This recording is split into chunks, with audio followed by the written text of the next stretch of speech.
Hello everyone, welcome to our channel. चलो, तो अभी ये देख रहे हो बैकग्राउंड में हम अपनी स्कूल पे ही क्लास अपने स्टाफ रूम में ही वीडियो क्रिएट कर रहा हूँ।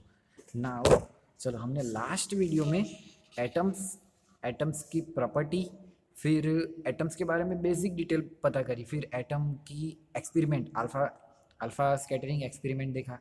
फिर हमने एटम के अंदर का एक पार्टिकल इलेक्ट्रॉन्स, उसकी एनर्जी के इक्वेशन को देखा। नाउ नेक्स्ट टॉपिक है आज हमारा एटम स्पेक्ट्रम। ओके, तो आज हम स्टार्ट करने वाले एटम स्पेक्ट्रम से। चलो हेडिंग लिखते हैं, एटम्स स्पेक्ट्रम। नाउ चलो, तो एटम स्पेक्ट्रम के बारे में वैसे मैंने बताया हुआ है आगे भी कि हर एक पार्टिकल के अंदर से, ध्यान से सुनना मेरा वर्ड, हर एक पार्टिकल के अंदर से कुछ ना कुछ रेडिएशन एनर्जी एमिट होती है। मैंने ये बताया था। तो उस रेडिएशन एनर्जी के स्पेक्ट्रम को ही एटम स्पेक्ट्रम कहते हैं। वाई? बिकॉज जब किसी हम वेपर की बात करें या फिर किसी गैस की बात करें जिसके अंदर मॉलिक्यूल्स बहुत दूर दूर रखे हुए, तो उस टाइम पे क्या होगा कि उन मॉलिक्यूल्स के बीच में इंटरेक्शन नहीं हो पाएगा। तो खुद एक मॉलिक्यूल्स के एटम की प्रॉपर्टी के वजह से ही कुछ ना कुछ रेडिएशन स्पेक्ट्रम बाहर निकलेगा। इसी वजह से उससे एटम स्पेक्ट्रम कहते हैं। क्लियर हो रहा है आपको?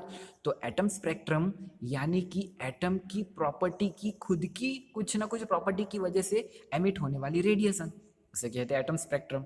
नाउ स्पेक्ट्रम के अंदर बेसिकली क्या होता है, डिफरेंट डिफरेंट वेवलेंथ की लाइट, या फिर लाइट क्यों बोल रहा हूँ, डिफरेंट डिफरेंट वेवलेंथ की वेव्स होती है। मेनली लाइट इसलिए बोल रहा हूँ क्योंकि लाइट है ना, हमारी आइज के लिए विजिबल है।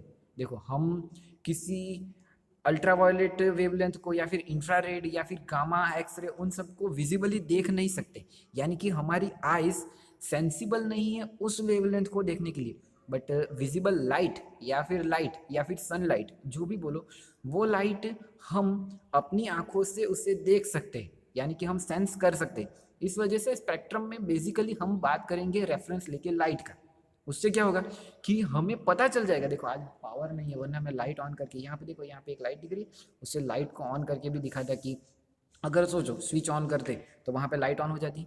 तो उसमें क्या हो रहा होता है कि उस ट्यूबलाइट के अंदर जो हीलियम गैस भरा हुआ है, उसके बीच में से जब मैं इलेक्ट्रॉन करंट पास करूंगा, उसके अंदर एयर टाइट गैस भरा हुआ है, हीलियम गैस, जब मैं उसके अंदर से जब करंट फ्लो करवाऊंगा, यानी कि इलेक्ट्रॉन मॉलिक्यूल को रन करवाऊंगा, तब क्या होगा, उसमें से कुछ ना कुछ रेडिएशन बाहर निकलेगा। White light, red light, different different colour की लाइट हो सकती है। वो लाइट बाहर निकल रही है, वो एक्चुअली में क्या है, एटम की खुद की प्रॉपर्टी की वजह से एमिट होने वाली रेडिएशन, जिसे हम एटम स्पेक्ट्रम कहते हैं। बेसिकली हम उसे फील कर पाते हैं क्योंकि वो विजिबल लाइट है। सोचो वहां पे कोई ऐसा बल्ब होता जो यूवी लाइट बाहर फेंक रहा होता, तो शायद हम विजिबल आइज से, अपनी आइज से सेंस नहीं कर पाते। बट क्या नहीं होता, होता तो है ही, बट जो हम सेंस कर पाते हैं ना, उससे तुरंत कैचअप हो जाता है। जो सेंस नहीं होता ना, वो तुरंत कैचअप नहीं हो पाता। क्लियर? नाउ चलो, एटम स्पेक्ट्रम के अंदर हमें क्या करना है, बेसिकली मैंने क्या बताया, खुद की प्रॉपर्टी की वजह से, एटम की खुद की प्रॉपर्टी की वजह से एमिट होने वाली रेडिएशन को एटम स्पेक्ट्रम कहते हैं। ओके, चलो, नाउ कैसे करता है, मैंने अभी एक एक रीज़न बताया कि जब गैस ट्यूब में से, इस तरीके से लिखो, जब गैस ट्यूब में से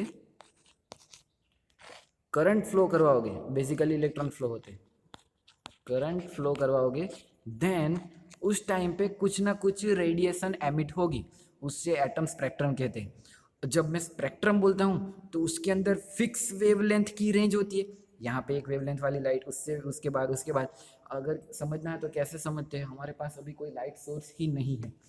अगर कोई लाइट सोर्स होता तो मैं तुरंत आपको एक्सप्लेन करता क्या हो रहा होता। यार, आज उसी पावर नहीं है, देखो कैसे एक्सप्लेन करूँ। चलो, मैं इस कैमरे को पीछे की ओर घुमाता हूँ, थोड़ी बहुत एक्सप्लेन करने की कोशिश करते हैं। अब देखो, आपको वहाँ हमारे पीछे वाला स्कूल के पीछे का व्यू दिख रहा है। अब देखो, जो लाइट वहाँ पे एमिट हो रही है, जहाँ पे ये जो लेक है या फिर जो ये ग्रीनरी है, जहाँ पे लाइट एमिट हो रही है, वो हम विजिबल आइज से देख रहे हैं। अब जैसे जैसे हम ऊपर जाएंगे, मैं पता नहीं ऊपर ले जा पाऊंगा कि नहीं, सन पता नहीं कहाँ पे है, यहाँ से नहीं दिख रहा है। जैसे जैसे हम ऊपर जाएंगे वैसे वैसे लाइट की ब्राइटनेस इंक्रीज होती जाएगी। यहाँ से नहीं एक्सप्लेन होगा, इस एग्जाम्पल से नहीं एक्सप्लेन होगा। आप अपनी घर पे अगर ट्यूबलाइट ऑन है, ट्यूब पावर है तो ऑन करो, ट्यूबलाइट ऑन करो, तो उसके अंदर क्या होगा पता है, ट्यूबलाइट के एकदम पास में बहुत ज़्यादा ग्लो होगा। देखो ध्यान से देखो, अगर आपके पास कहीं पे भी कोई भी लाइट सोर्स है जो ऑन है, तो वहाँ पे देखो, वहाँ पे बहुत ज़्यादा ग्लो होगा। जैसे जैसे जैसे जैसे जैसे दूर आते जाएंगे हम लोग लाइट सोर्स से, जैसे जैसे दूर आते जाएंगे वैसे वैसे वो ग्लो कम होता जाएगा, यानी कि उसके अंदर की लाइट की वेवलेंथ कम होती जाएगी, कम होती जाएगी, कम होती जाएगी, ब्राइटनेस कम होती जाएगी, इस तरीके से कह सकते हो।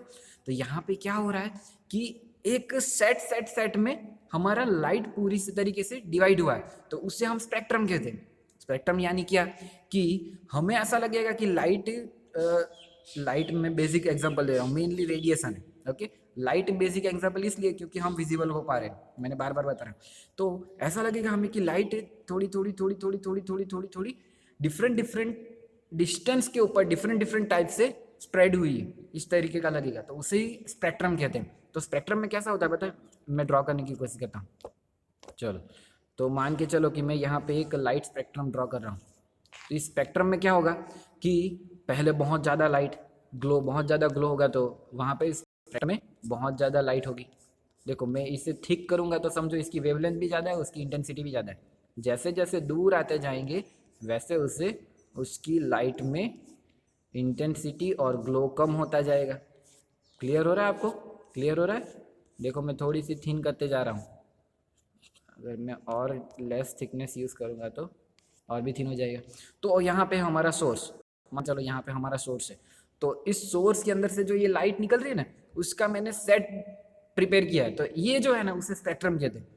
इमिशन तो हो रहा है, एटम की वजह से इमिशन तो हो रहा है, रेडिएशन तो बाहर निकल रही है, पर रेडिएशन में भी डिफरेंट डिफरेंट डिस्टेंस के इंटरवल पे डिफरेंट डिफरेंट इंटेंसिटी वाली लाइट या फिर इंटेंसिटी वाली वेवलेंथ होती है, तो उससे ही हम स्पेक्ट्रम कहते हैं। क्लियर हो रहा है स्पेक्ट्रम के बारे में? आप अपने लाइट सोर्स को देखना, लाइट सोर्स के पास बहुत ज़्यादा लाइट होगी, धीरे धीरे धीरे जैसे जैसे दूर आते जाओगे वैसे वैसे लाइट कम होती जाएगी। नाउ तो स्पेक्ट्रम के बारे में पता चल गया। इस स्पेक्ट्रम को एमिशन स्पेक्ट्रम कहते हैं। देखो लीनियर एमिशन स्पेक्ट्रम यानी कि क्या कि इसमें हमें एमिट होने वाली लाइट दिखेगी। ध्यान से देखो, इसे मैं लिखता हूँ, लिखने से और भी ज़्यादा अच्छे से क्लियर होगा।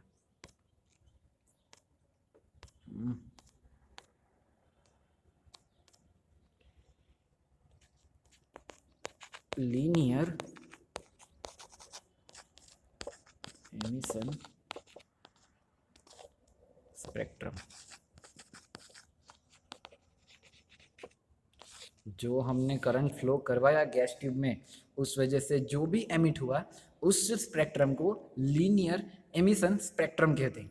नाउ एक इंटरेस्टिंग फैक्ट है, इंटरेस्टिंग फैक्ट, इसके अंदर इंटरेस्टिंग फैक्ट क्या है पता है? प्रैक्टिकल के दौरान जो एमिट होने वाला स्पेक्ट्रम है उसके अंदर से अगर मैं व्हाइट लाइट फ्लो करवाऊँ, ध्यान से देखना, जो इमिशन होने के बाद जो स्पेक्ट्रम बाहर निकल रहा है उसके अंदर अगर मैं व्हाइट लाइट फ्लो करवाऊँ तो क्या होगा पता है? ये व्हाइट लाइट जो जाएगी ना, वो इन सारे स्पेक्ट्रम के पास जो भी लाइट है ना उसे एब्जॉर्ब कर लेगी। उसे क्या कर लेगी? एब्जॉर्ब करती जाएगी, एब्जॉर्ब करती जाएगी, एब्जॉर्ब करती जाएगी। अगर मैं यहाँ से सोचो कि इस स्पेक्ट्रम के अंदर व्हाइट लाइट फ्लो करवा रहा हूँ, तो वो क्या करेगी? हर एक लाइट को अपने अंदर एब्जॉर्ब कर लेगी, हर एक रेडिएशन को अपने अंदर एब्जॉर्ब कर लेगी। फिर ये जो लाइट बाहर निकल रही है, व्हाइट लाइट इस इमिशन स्पेक्ट्रम के अंदर से बाहर निकल रही है, उसके बाद उसे देखेंगे ना ध्यान से, उसके बाद उसे फिर से ध्यान से देखेंगे तो कैसा होगा पता है? ध्यान से देखना, अरे थिकनेस कम है। तो ये अगर स्पेक्ट्रम है व्हाइट लाइट का, बाहर निकलने के बाद, व्हाइट लाइट को स्पेक्ट्रम के अंदर से जाने के बाहर निकलने के बाद अगर ये स्पेक्ट्रम है तो उसके अंदर क्या होगा पता है? मैं आपको अच्छे से एक्सप्लेन करूँगा, देखना। मैं ड्रॉ करने की कोशिश कर रहा हूँ क्योंकि हमारे पास कोई भी प्रैक्टिकल एग्जाम्पल नहीं है, तो आपको इमेज से और भी इमेजिनेशन से और भी अच्छे से पता चलेगा। तो मान के चलो ये व्हाइट लाइट का पूरा स्पेक्ट्रम है, तो उसके अंदर है ना, अब जो मैं ये ब्लैक या फिर येलो ऑरेंज से दिखाऊंगा, हाईलाइट ऑन,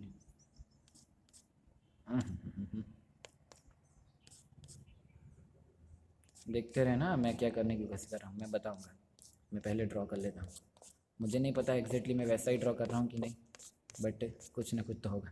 तो अब जो मैंने ये येलो बैकग्राउंड के अंदर जो ऑरेंज कलर दिखा है वो क्या पता है? येलो बैकग्राउंड जो है ना वो स्पेक्ट्रम के अंदर से बाहर निकलने वाली व्हाइट लाइट है, उसके अंदर जो ये ऑरेंज कलर है ना वो है हमारी स्पेस, वहां पे कोई भी लाइट नहीं है। वहाँ पे डार्कनेस है। पूरी तरीके से येलो कलर है वो लाइट है, वाइट कलर। उसके अंदर जो ऑरेंज कलर है ना वो स्पेस है, वहाँ पे कुछ नहीं है, डार्कनेस है। तो हमें क्या पता चलता है पता है, जब भी हम इस इमिशन स्पेक्ट्रम में से व्हाइट लाइट को अंदर से पास करवाते हैं, जब व्हाइट लाइट इस स्पेक्ट्रम में से बाहर निकलेगी ना, तो उसके अंदर वो अपनी इन सारी लाइट को एब्जॉर्ब कर लेगी, इन सारी लाइट को एब्जॉर्ब कर लेगी। तो उसके बाद का जो स्पेक्ट्रम है ना, उसमें सेम वेवलेंथ पे, यहाँ पे ऊपर जो वेवलेंथ थी ना, सेम वेवलेंथ पे डार्कनेस दिखेगी। सेम वेवलेंथ पे क्या दिखेगी? डार्कनेस। क्यों? क्योंकि वहाँ की लाइट एब्जॉर्ब हो गई है, अब वहाँ पे डार्कनेस है, व्हाइट लाइट ने एब्जॉर्ब कर ली, तो वहाँ पे डार्कनेस डार्कनेस डार्कनेस दिखेगी। जो स्पेक्ट्रम में इमिशन, ये जो इमिशन स्पेक्ट्रम था हमारा, इमिशन स्पेक्ट्रम, उसमें जो जहाँ जहाँ पे लाइट दिख रही थी, व्हाइट लाइट को जब उसके अंदर से पास थ्रू करवाओगे तब वहाँ वहाँ पे डार्कनेस दिखेगी। क्लियर हो रहा है? तो यहाँ से हमें क्या पता चल रहा है, व्हाइट लाइट उस रेडिएशन को एब्जॉर्ब कर लिया है। उसके बाद जो स्पेक्ट्रम प्रिपेयर हो रहा है उसके अंदर उसी जगह पे डार्कनेस है। तो पहले क्या था, हमने इमिशन वाला स्पेक्ट्रम देखा जिसमें लाइट दिख रही थी। अब क्या हो रहा था, उसने एब्जॉर्ब कर लिया, तो वहाँ पे डार्कनेस दिख रही है। अगर मैं इसे ब्लैक कलर से दिखाता तो और अच्छा रहता है ना, येलो से भी, क्योंकि ब्लैक कलर दिखाता है कि यहाँ पे लाइट नहीं है, ब्लैक कलर यानी कि डार्कनेस है। क्लियर हो रहा है? जहाँ जहाँ पे हमें पहले लीनियर इमिशन स्पेक्ट्रम में लाइट दिख रही थी, व्हाइट लाइट को पास करवाने के बाद वहाँ वहाँ पे सेम वेवलेंथ पे हमें डार्कनेस दिख रही है। तो इस टाइप के स्पेक्ट्रम को एब्जॉर्प्शन स्पेक्ट्रम कहते हैं। यहाँ पे क्या हो गया, सब कुछ एब्जॉर्ब हो गया, वहाँ पे सब कुछ एमिट हो रहा था, इसीलिए उसे इमिशन स्पेक्ट्रम। इमिशन को एब्जॉर्ब करने के बाद जो स्पेक्ट्रम क्रिएट होता है उसे एब्जॉर्प्शन स्पेक्ट्रम। क्लियर हो रहा है?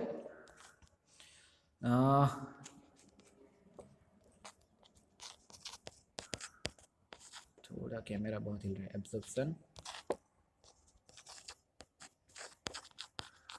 स्पेक्ट्रम। नाउ चलो, नाउ हमें आगे देखना है next topic. Just a minute, मैंने शायद पेन फीचर ऑन करने के चक्कर में पेज ओपन करना रह गया था। नाउ हमें आगे जो देखना है ना, उसमें हमें देखना है इस स्पेक्ट्रम के अंदर एक और डीप में, उससे कहते हैं स्पेक्ट्रम सीरीज। ओके, वो वाला टॉपिक देखना है। स्पेक्ट्रम सीरीज क्या है वो भी मैं आपको अच्छे से एक्सप्लेन करूंगा, चिंता करने की जरूरत नहीं है आपको। Just a minute. चलो नाउ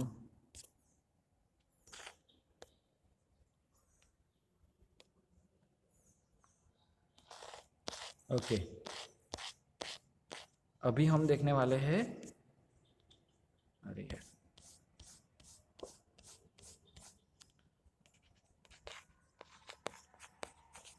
स्पेक्ट्रम सीरीज। इसे सीरीज क्यों कहते हैं वो भी मैं आपको एक्सप्लेन करूंगा। तो स्पेक्ट्रम सीरीज क्या है पता है, मैंने बताया जहाँ पे मेरा सोर्स ऑन नहीं है पर समझो कि लाइट ऑन है अभी, तो जहाँ से मेरा सोर्स ऑन हो रहा है वहाँ पे बहुत ज़्यादा ग्लो वाली लाइट, उसके बाद थोड़ी कम ग्लो वाली लाइट, उसके बाद थोड़ा और कम ग्लो वाली लाइट, उसके बाद थोड़ी और कम ग्लो वाली लाइट। तो यहाँ पे हमें क्या मिल रहा था कि पूरा एक सेट जिसे हमने स्पेक्ट्रम बताया। अब उस स्पेक्ट्रम के अंदर भी हम सेट सेट सेट देखने वाले, set set set set set set यानी क्या कि जहाँ पे सोर्स था वहाँ पे कुछ थोड़ा सा सेट था जिसमें बहुत ज़्यादा लाइट की ग्लो थी, यानी कि इंटेंसिटी बहुत ज़्यादा थी। फिर धीरे धीरे इंटेंसिटी कम होने वाली या फिर ग्लो कम होने वाले सेट मिलते गए, यानी कि जो भी स्पेक्ट्रम एमिट हो रहा है, समझो कि ये टॉर्च है, उसमें से जो भी लाइट एमिट हो रही है तो टॉर्च के पास में एक सेट होगा जिसमें बहुत ज़्यादा इंटेंसिटी होगी, उसके बाद थोड़ी कम, उसके बाद थोड़ी कम, उसके बाद थोड़ी कम। तो ये क्या है पता है, ये सेट है, ये सेट है। तो मैं क्या एक्सप्लेन करने की कोशिश कर रहा हूँ, एटम में से जो भी स्पेक्ट्रम बाहर निकलता है ना, उसमें डिफरेंट डिफरेंट सेट वाली रेडिएशन होती है, डिफरेंट डिफरेंट सेट में रेडिएशन होती है। ऐसा नहीं होगा कि एक बार स्पेक्ट्रम बाहर निकल गया तो इनफाइनाइट तक हर एक इनफाइनाइट तक एक जैसी इंटेंसिटी या फिर एक जैसी वेवलेंथ वाली लाइट होगी। उसके अंदर डिफरेंट डिफरेंट सेट में डिफरेंट डिफरेंट वेवलेंथ वाली लाइट का एक साथ क्या बोलते हैं उसे, सेट ही बोलते हैं। उस सेट को ही सीरीज कहने वाले हैं। ध्यान से सुनना मेरा वर्ड, सेट समझ में आया? जो भी स्पेक्ट्रम एमिट हो रहा है उसमें डिफरेंट डिफरेंट सेट में डिफरेंट डिफरेंट वेवलेंथ वाली क्या कहते हैं, लाइट होगी। लाइट ही क्यों बोल रहा हूँ, रेडिएशन मेन तो वर्ड है, बट लाइट मैंने बताया बार बार कि सेंस कर पाते इसलिए मैं लाइट बोल रहा हूँ। अभी देखो, अभी ध्यान से देखो, तो मैं ये कहने की कोशिश कर रहा हूँ। अब मैं ड्रॉ करता हूँ सेट को, एक सेट ड्रॉ करता हूँ। देखो, हाँ, मान के चलो कि ये एक मेरे पास पूरे स्पेक्ट्रम का एक छोटा सा पार्ट है जिसे मैं सेट कहता हूँ। तो उसके अंदर क्या होगा पता है, एक जैसी रेंज वाली वेवलेंथ होगी। वेवलेंथ डिफरेंट डिफरेंट होगी, उसके अंदर भी ऐसा नहीं होगा कि हर एक की वेवलेंथ एक जैसी है, वेवलेंथ में डिफरेंस होगा बट एक जैसा कैरेक्टर होगा। जैसे मान के चलो कि ये सेट है विजिबल लाइट का, विजिबल लाइट का, तो जो भी एटम में से रेडिएशन, एटम में से जो भी रेडिएशन बाहर निकल रहे ना, उसमें से इतने से सेट के अंदर, ये जो मैंने सेट क्रिएट किया, उतने सेट के अंदर जितनी भी वेवलेंथ होगी वो विजिबल लाइट की रेंज में होगी। मान के चलो उसके पास एक और सेट है, एक पूरा स्पेक्ट्रम में ड्रॉ करने की कोशिश कर रहा हूँ, ये छोटा छोटा नहीं है, बहुत लंबा है, बट मिनिमाइज करके ड्रॉ किया है। ये बीच वाला सेट है वो मैंने मैक्सिमाइज किया हुआ है, क्लियर रखो। तो मुझे क्या एक्सप्लेन करना है कि हर एक सेट में वेवलेंथ डिफरेंट होगी बट उनकी रेंज जो है वो एक सेट में क्रिएट कर सकते हो। जैसे कि मान के चलो कि शूज के एक सेट को मैं एक मान के चलो मेरे पास बहुत टाइप के बहुत बहुत डिफरेंट डिफरेंट साइज और शेप के शूज है, बट है तो शूज ही, तो मैं उसे एक सेट में रखूंगा। फिर मेरे पास डिफरेंट डिफरेंट कलर के पैंट है, तो मैं उसे, बट है तो पैंट ही, उसे एक सेट में रखूंगा। तो मैं इसी तरीके से एक्सप्लेन करने की कोशिश कर रहा हूँ कि एक जैसी कैरेक्टर वाला डिफरेंट डिफरेंट वेवलेंथ का एक सेट होगा जिसे हम स्पेक्ट्रम सीरीज कहेंगे, जिसके अंदर क्या हो रहा होगा पता है।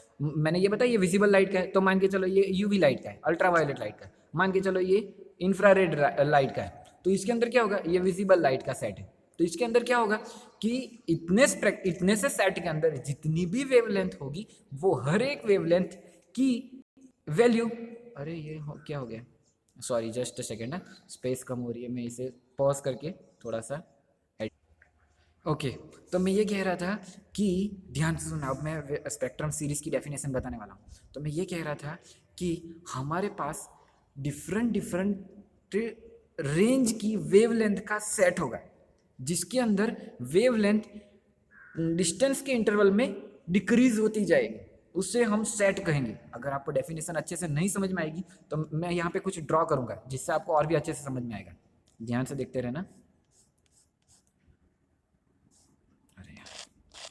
मैं आपको एक्सप्लेन करूंगा ना, समझ में आ जाएगा, चिंता करने की जरूरत नहीं है।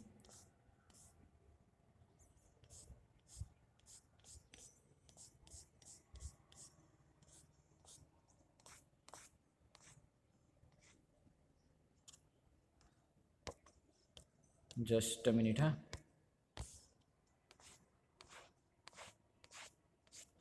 ओके। तो अब इसे देखो ध्यान से, तो मैं ये एक्सप्लेन करने की कोशिश सीरीज कर देता हूँ एक को, चलो। तो मैं ये जो मैंने डेफिनेशन बोली ना, इसे फिर से समझते हैं। एक सेट के अंदर डिफरेंट डिफरेंट रेंज की, एक सेट के अंदर डिफरेंट डिफरेंट वेवलेंथ की लाइट या फिर वेवलेंथ की रेडिएशन होगी जिसके बीच में डिस्टेंस कम होने के साथ साथ उनकी वेवलेंथ भी कम होगी।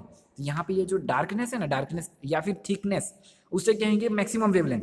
जैसे जैसे थिकनेस कम होती जा रही है, देखो मेरे इस तरफ से इस तरफ जैसे जा रहा हूँ, इस डायरेक्शन में मैं जैसे जैसे आगे बढ़ रहा हूँ, ध्यान से देखो, इस डायरेक्शन में मैं जैसे जैसे आगे बढ़ रहा हूँ तो मेरी थिकनेस कम हो रही है। तो थिकनेस कम हो रही है का मतलब है कि मेरी वेवलेंथ कम हो रही है। अब ध्यान से देखो, तो जैसे जैसे थिकनेस कम हो रही है ना, वैसे वैसे उनके बीच की गैप भी कम होती जा रही है। देखो ध्यान से, यहाँ पे बहुत ज़्यादा गैप है, जैसे जैसे थिकनेस कम हो रही है वैसे वैसे उन सबके बीच की गैप भी कम हो रही है। तो यहाँ पे एक सेट के अंदर क्या होता है पता है, फिक्स होता है कि जैसे जैसे वेवलेंथ कम होगी ना, वैसे वैसे उन दोनों के बीच में डिफरेंट डिफरेंट वेवलेंथ के बीच में गैप भी कम होती जाएगी। क्लियर हो रहा है? तो इस टाइप के सेट को स्पेक्ट्रम सीरीज कहते हैं। तो स्पेक्ट्रम सीरीज क्या है, एक सेट है जिसके अंदर रेंज वेवलेंथ की रेंज है, यानी कि कोई एक विजिबल रेंज में या फिर अल्ट्रावायलेट रेंज में या फिर इंफ्रारेड रेंज में किसी भी एक रेंज की ही वेवलेंथ होगी उस सेट के अंदर, और उन वेवलेंथ की वैल्यू जैसे जैसे कम होती जाएगी वैसे वैसे उन दोनों के बीच में स्पेस भी कम होती जाएगी, फिक्स वेवलेंथ के बीच में फिक्स गैप होगी। इस टाइप के सेट को ही स्पेक्ट्रम सीरीज कहते हैं। तो स्पेक्ट्रम सीरीज कोई नया वर्ड नहीं है, जो हमारे पास स्पेक्ट्रम है ना, उसी के अंदर हमने सेट में उस स्पेक्ट्रम को डिवाइड कर दिया। स्पेक्ट्रम को क्या किया हमने, सेट में डिवाइड कर दिया। तो हर एक सेट में डिफरेंट डिफरेंट रेंज की वेवलेंथ होती है, और वो वेवलेंथ डिस्टेंस कम होते के साथ साथ एक दूसरे के वेवलेंथ कम होने के साथ साथ उन दोनों के बीच में डिस्टेंस भी कम होता जाता है। क्लियर हो रहा है? तो इस टाइप के सेट को स्पेक्ट्रम सीरीज कहते हैं। तो स्पेक्ट्रम सीरीज के अंदर क्या होगा, वेवलेंथ कम होती जाएगी, वैसे वैसे उन दोनों सबके बीच में डिस्टेंस भी कम होता जाएगा, और स्पेक्ट्रम सीरीज में किसी भी एक रेंज की वेवलेंथ होगी। क्लियर हो रहा है? नाउ अब जैसे ही हमने स्पेक्ट्रम सीरीज देख लिया, स्पेक्ट्रम के बारे में देख लिया, तो हमें क्या पता चलता है कि एटम के बारे में बहुत सारी डिटेल इस स्पेक्ट्रम से मिलती है। तो यहाँ पे एक फनी वर्ड है, फनी वर्ड ये है कि एटम के स्पेक्ट्रम को आप एटम की फिंगरप्रिंट भी कह सकते हो, फिंगरप्रिंट भी कह सकते हो, पूरा नहीं लिख पाऊंगा, छोटा सा। तो क्या मैं बता रहा हूं कि एटम की फिंगरप्रिंट यानी कि हर एक एटम की हर एक, हमें पता है ना, हर एक ह्यूमन की फिंगरप्रिंट डिफरेंट होती है। तो उसी तरीके से हर एक एटम का स्पेक्ट्रम भी डिफरेंट डिफरेंट होगा, और उस स्पेक्ट्रम के ऊपर से आपको एटम के बारे में बहुत सारी डिटेल मिलेगी। तो स्पेक्ट्रम जैसा होगा वैसा एटम होगा, इसी वजह से स्पेक्ट्रम को एटम की फिंगरप्रिंट भी कहते हैं। ये एक फनी वर्ड था। नाउ इस सीरीज की बात करें तो ये जो स्पेक्ट्रम सीरीज है, हमारा नया टॉपिक, ये जो स्पेक्ट्रम सीरीज है ना, उस सीरीज के अंदर हमने क्या देखा, डिफरेंट डिफरेंट वेवलेंथ वाली लाइट होती है। मैंने क्या बताया, जिसकी थिकनेस ज़्यादा, यहाँ पे भी देखते रहो, जिसकी थिकनेस ज़्यादा उसकी वेवलेंथ सबसे ज़्यादा, जैसे जैसे थिकनेस कम होती जाएगी वैसे वैसे वेवलेंथ भी कम होती जाएगी। तो फिर इस सीरीज की वेवलेंथ कितनी होनी चाहिए, इसके बारे में डिस्कशन हुआ। उसे फाइंड करने की फॉर्मूला क्या होनी चाहिए, इन सारी चीज़ों के बारे में डिस्कशन इसी टॉपिक के अंदर देखने वाले। तो ध्यान से देखो, हिस्ट्री की बात है कि 1885 में एक फिजिक्स टीचर ने, साइंटिस्ट की नहीं बात कर रहा हूं, एक फिजिक्स टीचर जिसका नाम था बामर ने 1885 में एक फिजिक्स के टीचर ने विजिबल रेंज में, मान के चलो अगर ये जो सेट है वो बामर सेट है, इसे बामर सीरीज भी कह सकते हो। मान के चलो अभी हम मान के चलते हैं कि ये बामर सीरीज है, तो अगर ये बामर सीरीज है तो ये विजिबल रेंज में होगी। तो मैं क्या बताने की कोशिश कर रहा हूँ, 1885 में बामर ने विजिबल रेंज में या फिर विजिबल लाइट में एक एटम के स्पेक्ट्रम की सीरीज को, यानी कि एक सेट को फाइंड किया, जिसे उसने बामर सीरीज नाम दिया। क्या नाम दिया, बामर सीरीज। तो बामर सीरीज क्या है, विजिबल लाइट की डिफरेंट डिफरेंट वेवलेंथ की रेंज का एक सेट, ये उसे हम एटम स्पेक्ट्रम या फिर बामर सीरीज भी कह सकते हैं। क्लियर हो रहा है, स्पेक्ट्रम सीरीज भी कह सकते हैं या फिर उससे बामर सीरीज भी कह सकते हैं। तो बामर सीरीज, डबल एम होगा शायद, बामर सीरीज में क्या होता है, तो बामर सीरीज में होती है विजिबल लाइट की स्पेक्ट्रम या फिर विजिबल लाइट के स्पेक्ट्रम की सीरीज। क्लियर हो रहा है। नाउ उसने जो बताया ना, ये सबसे ज्यादा थिकनेस वाली वेवलेंथ, चलो यहाँ पे एक और क्रिएट करते हैं, बामर सीरीज देख रहे हो तो यहाँ पे एक और क्रिएट करते हैं। तो ध्यान से देखना, उसने ये बताया कि जब वेवलेंथ सबसे ज़्यादा होती है, यानी कि जब थिकनेस सबसे ज़्यादा होगी तब वेवलेंथ सबसे ज़्यादा होगी, जैसे जैसे थिकनेस कम होती जाएगी वैसे वैसे वेवलेंथ भी कम होती जाएगी और उन सब के बीच में डिस्टेंस भी कम होता जाएगा। देखो मैं शायद इतना अच्छे से नहीं ड्रॉ कर पाऊँ, आपकी बुक के अंदर बहुत अच्छे से दिया हुआ है। ओके, आप देख सकते हो कि जैसे जैसे वेवलेंथ कम हो रही है वैसे वैसे उन सब के बीच में गैप भी कम हो रही है। तो मान के चलो ये जो सीरीज है वो बामर सीरीज है। तो बामर सीरीज में उसने क्या बताया, थोड़ी डिटेल में बात करने वाले। उसने ये बताया कि जिसकी वेवलेंथ सबसे ज़्यादा होगी, यानी कि ये वाला पार्ट, जिसकी वेवलेंथ सबसे ज़्यादा होगी उससे हम अल्फा से डिनोट करेंगे, उसे लिखते वक्त एच अल्फा से लिखेंगे।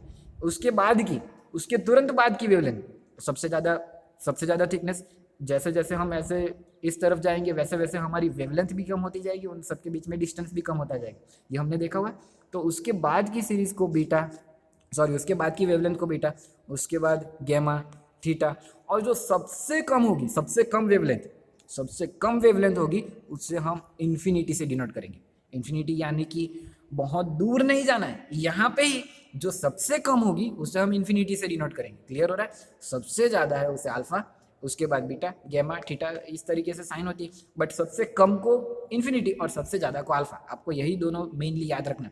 सबसे मैक्सिमम वेवलेंथ जो है उसे अल्फा से डिनोट करना है, और सबसे कम वेवलेंथ है एक सेट यानी कि एक स्पेक्ट्रम सीरीज के अंदर जो सबसे ज़्यादा वेवलेंथ है उसे अल्फा से डिनोट करना है, और सबसे कम जो वेवलेंथ है उसे इन्फिनिटी से डिनोट करना है। नाउ मोस्ट टाइम अभी जो आने वाला है वो है इस एटम स्पेक्ट्रम सीरीज की वेवलेंथ की इक्वेशन, जो बामर ने फाइंड किया 1985 में विजिबल रेंज में। उसने उसके वेवलेंथ को फाइंड करने के लिए इक्वेशन भी बताई। उस इक्वेशन की उससे मैं लिखने वाला हूँ यहाँ पे। चलो उस इक्वेशन को ब्लैक कलर से लिखते हैं, ध्यान से देखना, मैं लिखने वाला हूँ इक्वेशन इक्वेशन इस टाइप के, 1/λ या फिर लैम्डा, आप कुछ भी कह सकते हो, ये वेवलेंथ है। 1/λ is equal to R bracket में 1/2² minus 1/n², where n is equal to 3, 4, 5 up to infinity. जब तक जाना चाहो वहाँ तक जा सकते हो, अप टू n। ओके, ध्यान से देखो इस इक्वेशन को, ध्यान से देखो। 1/λ is equal to R bracket में 1/2² माइनस 1/n²। नाउ अगर आपको विजिबल रेंज में ये जो हमारी बामर सीरीज है, ये जो हमारी बामर सीरीज है, उसमें सबसे ज़्यादा ये जो मैक्सिमम वेवलेंथ अल्फा की है वो चाहिए, तो कैसे फाइंड करना है? 1/λ इज इक्वल टू, ये बामर सीरीज का इक्वेशन है, बामर सीरीज का इक्वेशन। मेरे पास अभी और दूसरी 4 और सीरीज आने वाली है आज ही इसी टॉपिक के अंदर, तो ध्यान से देख लेना। बामर सीरीज कैसे पता चलेगा? पता है, यहाँ पे 2² है तो बामर सीरीज, अगर 3² है तो कोई और, 4² है तो कुछ और आने वाला है, 1² है तो कुछ और, 5² है तो कुछ और होने वाला है। तो सबसे पहले समझ लो, सबसे पहले फाइंड हुआ था 1885 में। मैंने यहाँ पे बताया 1885 में फिजिक्स टीचर बामर ने, फिजिक्स स्कूल टीचर कह सकते हो, बामर ने विजिबल रेंज के अंदर बामर सीरीज को फाइंड किया, जिसमें सबसे ज्यादा वेवलेंथ को उसने अल्फा से डिनोट किया और सबसे कम वेवलेंथ को उसने इन्फिनिटी से डिनोट किया। उसे फाइंड करने के लिए उसने इक्वेशन भी प्रोवाइड की, 1/λ is equal to R bracket में 1/2² माइनस 1/n²। नाउ अगर आपको चाहिए अल्फा, सबसे ज्यादा वेवलेंथ एच अल्फा चाहिए, तो कैसे फाइंड करना है पता है? सबसे पहला जो नंबर है n इज इक्वल टू 2 से स्टार्ट हो रहा है, तो यहाँ पे n इज इक्वल टू 3 से ही स्टार्ट करना है। अगर मैं n इज इक्वल टू 1 लिखूंगा ना, तो माइनस में आंसर आएगा, और 2 लिखूंगा तो 0 इन्फिनिटी आंसर आने वाला है। तो ध्यान से देखना, 0 आंसर आने वाला, सॉरी। तो ध्यान से देखना मैं क्या बता रहा हूँ, n इज इक्वल टू 2 से स्टार्ट हो रहा है, और सॉरी 2² है, तो उसके बाद जो n है वो 3 से स्टार्ट करना है। वो आपको धीरे धीरे बहुत सारी सीरीज देखोगे ना, पता चल जाएगा। तो अगर मैं यहाँ पे n इज इक्वल टू 3 रख दूँ, if I wrote n is equal to 3 over here, और फिर जो इक्वेशन के अंदर वैल्यू मुझे मिलेगी, उससे जो वेवलेंथ मिलेगी ना, वो मेरी सबसे पहली वेवलेंथ और सबसे मैक्सिमम वेवलेंथ यानी कि अल्फा वेवलेंथ मिलेगी। तो 3 रखने से मुझे अल्फा वेवलेंथ मिलेगी, 4 रखने से मुझे बीटा मिलेगी, 5 रखने से मुझे गैमा, 6 रखने से थीटा, और इन्फिनिटी रखने से, अगर मैं n की जगह पे इन्फिनिटी रख दूंगा तो 1/∞ इज इक्वल टू 0, यानी कि ये पोर्शन पूरा 0 हो जाएगा, सिर्फ यही पोर्शन रहने वाला है। तो उससे जो वेवलेंथ मिलेगी वो सबसे कम वेवलेंथ होगी। तो इन्फिनिटी रखने से सबसे कम वेवलेंथ।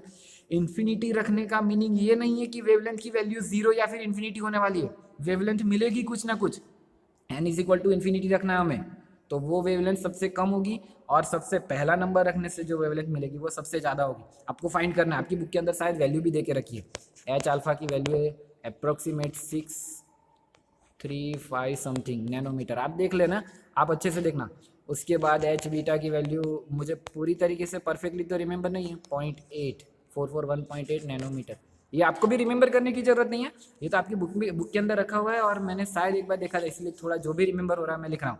आपके पास इक्वेशन है, आपको कोई भी इक्वेशन, कोई भी वेवलेंथ पूछे, आपको पूछे कि बामर सीरीज में बीटा वेवलेंथ फाइंड करो, तो कुछ नहीं करना, बामर सीरीज के अंदर जाना है, इस इक्वेशन में n इज इक्वल टू 4 रख दो, तो जो भी आंसर मिलेगा वो वेवलेंथ होगी बामर की बीटा वेवलेंथ। सबसे कम है ना, वो सबसे कम h इन्फिनिटी वो है अप्रोक्सीमेट 364, मुझे पक्का नहीं मालूम है, मेरी मिस्टेक हो सकती है, बार बार बता रहा हूँ, आप देख लेना बुक के अंदर, या फिर फाइंड करना, अभी के अभी फाइंड करो, इन सारी वैल्यू को रख के फाइंड करो और चेक करो आपकी बुक के अंदर जो दे के रखा है वो आपके आंसर से मैच हो रहा है कि नहीं हो रहा है। उससे आपको कैलकुलेशन भी हो जाएगी, क्योंकि बोर्ड के अंदर या फिर कैलकुलेशन इलस्ट्रेशन में आने वाली है सारी अरे मैंने आर की वैल्यू बताना रह गया, चलो आर की वैल्यू तो बता ही नहीं, ये आर क्या है, आपको क्वेश्चन अराइज होगा, कब से अराइज हो रहा होगा कि ये आर है क्या। तो इस इक्वेशन में ये जो आर है ना, उससे पहले तो रिडबर्ग कांस्टेंट कहते हैं, क्या कहते हैं, रिडबर्ग कांस्टेंट।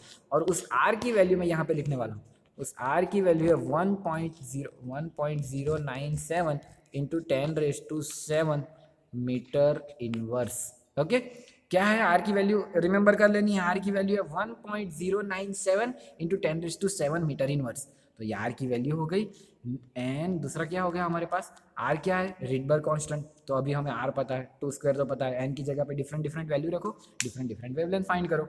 सबसे पहले जो वैल्यू रखूंगा, सबसे पहली वैल्यू, तो मुझे इन्फिनिटी मिलेगी, सबसे लास्ट इन्फिनिटी, सॉरी सबसे पहली वैल्यू रखूंगा तो मुझे मैक्सिमम वेवलेंथ मिलेगी, इन्फिनिटी रखूंगा तो मुझे मिनिमम वेवलेंथ मिलेगी। बामर सीरीज पता चल गई।